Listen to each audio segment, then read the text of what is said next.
Halo, selamat datang di video part ketiga dari materi NoSQL. Di part sebelumnya kita sudah membahas beberapa kelemahan yang dihadapi oleh database relasional. Nah, kali ini kita akan membahas cikal bakal munculnya NoSQL.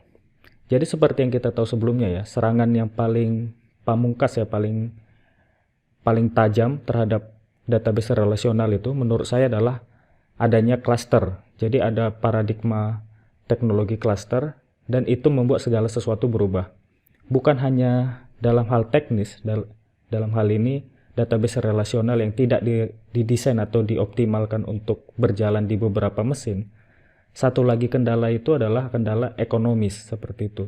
Jadi seperti yang kita tahu, kalau database relasional, beberapa vendornya itu seperti Oracle, dia melakukan lisensi per mesin seperti itu. Jadi ketika kita memakai sistem yang distributed system yang memiliki beberapa cluster, sehingga cost untuk mengimplementasikan database relasional itu tentu mahal, sehingga tidak sejalan dengan filosofi awal membuat cluster itu, yaitu adalah untuk mereduce atau menurunkan cost atau biaya implementasi. Sehingga beberapa perusahaan kemudian memikirkan alternatif lain selain database relasional. Dan yang menjadi pionir di sini adalah Google dan Amazon. Google dan Amazon ini menjadi pionir karena mereka dalam bisnisnya memproses data yang sangat besar, jauh dibanding data yang dimiliki organisasi konvensional yang ada sebelumnya seperti itu. Sehingga mereka memutar akal dan mereka membuat database sendiri. Kita tahu Google terkenal dengan Big Table-nya dan Amazon dengan DynamoDB-nya. Oleh karena itu mereka menjadi pionir dan mereka sukses menaklukkan masalah big data di bisnis mereka. Nah, hal itu kemudian menjadi cikal bakal NoSQL.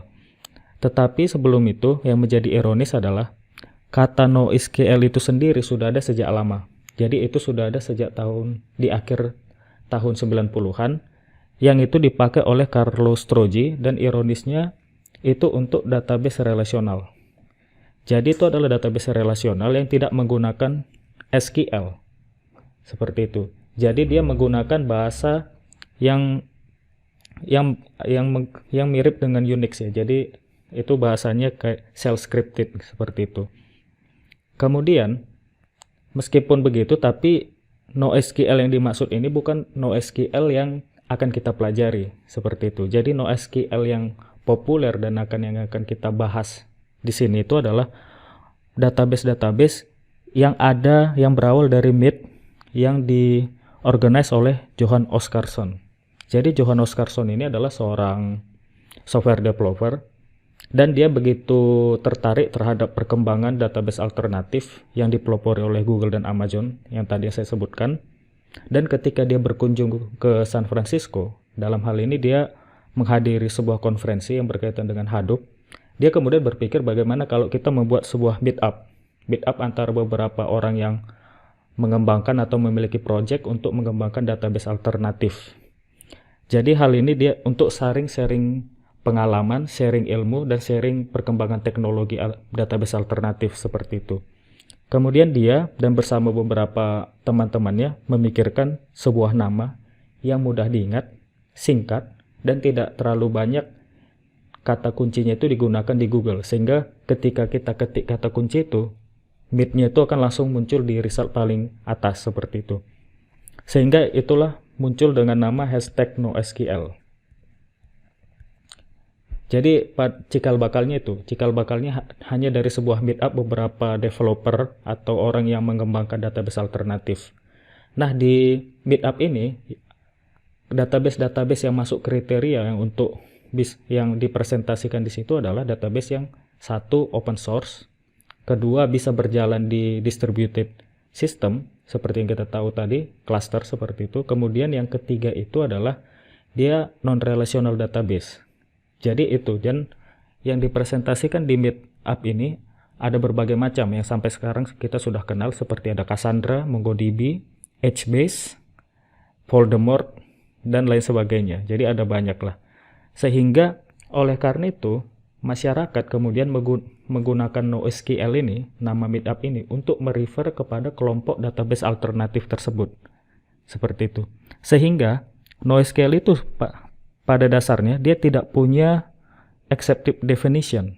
Jadi definisi awalnya itu tidak jelas gitu, tidak ada suatu, tidak mendefinisikan. Jadi mereka cuma buat hashtag aja sebenarnya, seperti itu. Sehingga apa yang bisa kita lakukan adalah kita hanya bisa mengamati common karakteristik atau karakteristik yang umum terhadap database-database yang disematkan NoSQL. Jadi ini pendekatannya terbalik ya. Jadi kita mengamati sekumpulan database-database alternatif tersebut, kemudian kita mencoba mendefinisikan karakteristik apa sih yang masuk ke dalam grup ini gitu. Jadi bukan berangkat dari definisi baru kita kelompokkan, tapi berangkat dari kelompok dulu, baru kita mencoba mendefinisikan. Itulah menariknya NoSQL. Dan selama pertemuan ini kita akan membahas masih secara umum ya, overview apa-apa saja sih NoSQL itu, database-nya, tipe-tipenya, perbedaannya dengan non-relasional. Nanti kita juga akan bahas berkaitan dengan ACID. Dan kalau di NoSQL itu namanya base, jadi mereka tidak memakai ACID dan lain sebagainya. Sekian pembahasan dari saya.